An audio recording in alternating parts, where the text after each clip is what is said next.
I want to welcome you to Dream Chasers Radio with me, your host, Yaya Diamond. What's up, peoples? How you doing? It is a great day, and I have a great author on the show today. Mr. Jamil Usman is with me today, the author of The Cloud. How you doing today?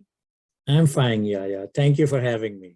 Oh, such a pleasure having you. And thank you so much for your patience. It has been such a wonderful, wonderful day to have you. I mean, you just made my day to have you on the show. So I wanted to kind of go through some questions because, my mom always told me I asked too many questions, but this is perfect. It's perfect. It's perfect. You can ask as many as you want. Awesome. So how did you know, and did you know that you were going to be an author? Well, it was from very childhood. I used to write short stories and for children's magazines and journals. So I started writing, and when in 1971 there was a big war in India and Pakistan, and that turned me into an author. First, I started writing in my mother tongue Urdu, and I wrote about 6 or 7 books, short stories and drama and poetry.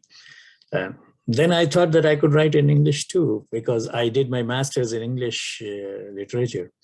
So I started writing this, and this war thing, this was in my mind, and it has affected me. So I thought of something that we could save our people from falling bombs and missiles.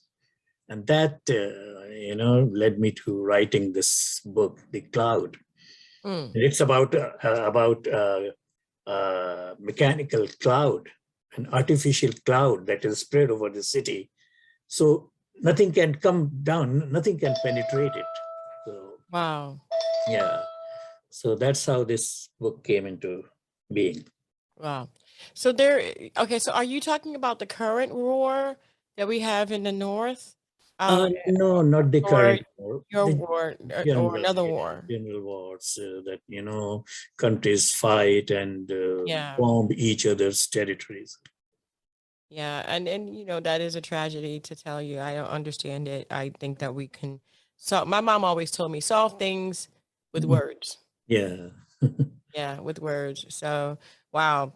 So, okay, so let's go back a little bit further. You said that you started writing short stories when you were younger. Tell me about that and how did you get put 2 and 2 together that you can even do this? A lot of people don't think they can. No, I thought actually when you must have heard about the war in 1971 between India and Pakistan. Yes. And Pakistan was cut into 2, East Pakistan, which was a state of Pakistan. It separated from the country and became an independent state of Bangladesh. Mm-hmm. So I was there, and I saw the killings, the Pakistanis killing the Bangladeshis and the Bengalis killing the Pakistanis. And so that affected me, and I started writing short stories about the war, about the stories, about the experiences that I had, and about other people's experiences that I witnessed. So that's how I created a book in Urdu that has about 11 stories that tells different stories about the war. Wow. Do you have any recollection on how this has affected you as an adult? And would you be different if this had not happened? Yes, it has affected me a lot.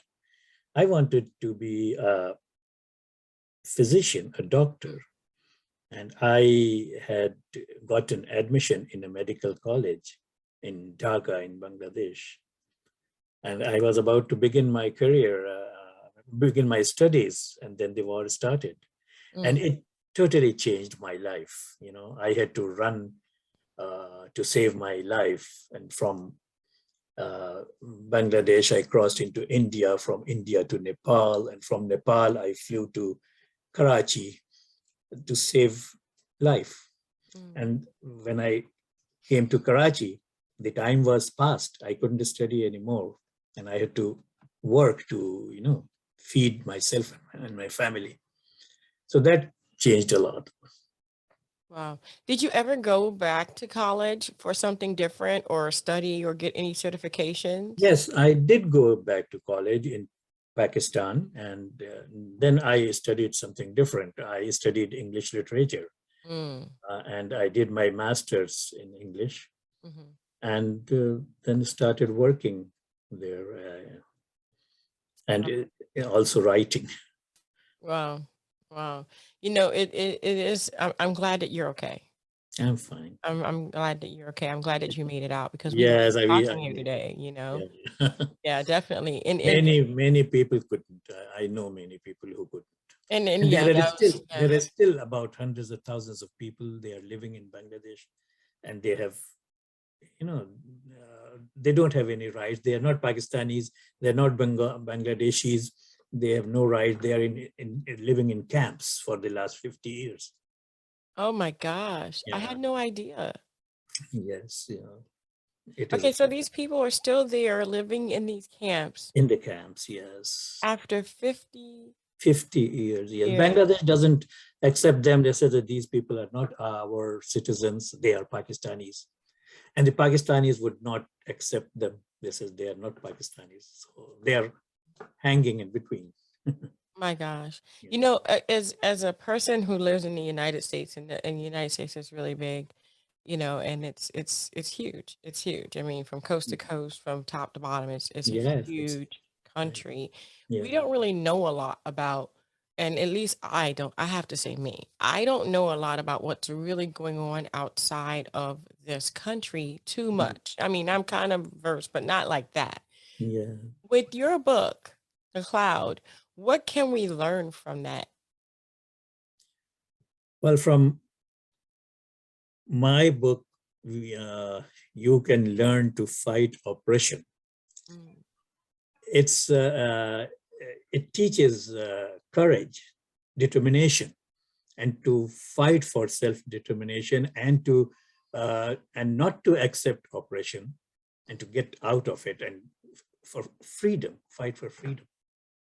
that is something that we have been fighting for a very long time in Yes, we lots have of been fighting. countries. Yes, And with everything that's going on and with people doing what they're doing today, it's just horrible. yes, it It's just is. definitely horrible. Now, And I am totally, totally with you on that. Fighting for your freedom, yes, fighting against oppression. against oppression. Oh, it's Now just, you yeah, are witnessing, you are seeing what's going on in Ukraine, yeah. and that's what I meant in writing the book. That's what I am trying to tell people to refrain from war and save people from war. Yeah, it is terrible. And I thought it would be over by now, Yeah, but that's the misconception that most people have, that things don't last that right. long, but they do. In the beginning, I too thought that it would not last long, Hmm. but it is. It's going on. It's going on, and it's just the last few days have been horrible, and the last few months have been horrible. We've lost on this earth Yes, worldwide, millions of unnecessary deaths have happened. right, right. And I really thank you for writing this book. When you wrote this book and you finished publishing it and you had it and it was done, did it relieve you a little bit to get the stories out there to maybe possibly show people what really happened? Yes, I was really relieved when the book was published, and I was happy that it will go to people, and especially it is for children. It's a Mm, children's story, so it's a lesson to the children that to fight against oppression, and work for the freedom of their country, and mhm, work. It shows determination. mhm. There are two characters in there, two kids who are about 11, 12 years old, and they are stuck with the terrorists who abduct the top scientist of the country. And with Wow. the top scientists, these two kids are there, and the three of them, they fight, and they try to escape several times, and they are caught and put to jail again, but they never give up. and finally they are free. That's wonderful. I mean, fighting Mhm. against oppression as a young child Yes. is something that never leaves, Yeah. never leaves. What kind of suggestions or advice or even lessons learned can you give to my listeners today about what you went through and how you mentally and physically overcame it? Yeah. Well, I would say that not to not to give up. Actually, there are people, there are nations who are out to fight one another, and to suppress and to dominate one nation tries to dominate other nation. So that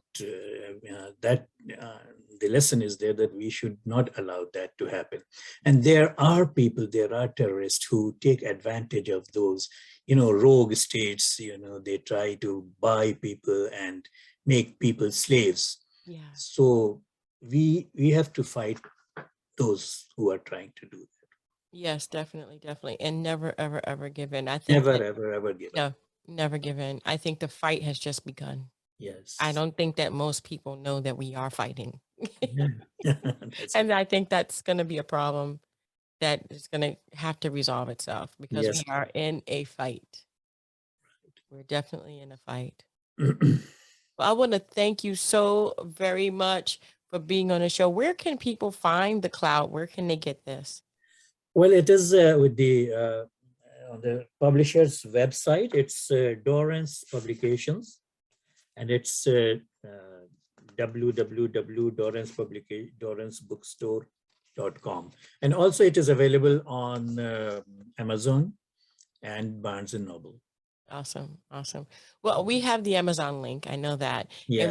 we're gonna put it up in the Yaya Diamond bookstore so that it's easy for you guys. The link will be in the description box below so that you can grab that. Yeah. And maybe maybe we don't know, maybe you don't know that we're in a fight today. We're in a fight. Yes, we We are. need to win this fight Yeah. between the children that got killed the other day, Right. between the Right. war that's going in Ukraine, between Yeah. the shootings that happen and people walking down the street from Yeah. gun violence and drugs. We're in a fight and Sure. we need to put up our dukes, as they say, and go in blaring. But I Yeah. want to thank you so much again for being on the show. I appreciate it. And oh wow, you're a hero on my side. Thank you. Thank you, Yaya. Thank you for having me. Thank you. And thank you guys so much for tuning in. Don't forget to go ahead and check out this book. It's called The Cloud, and you won't regret it. And of course, don't forget to dare to be different. Until next time, guys. Bye. Bye.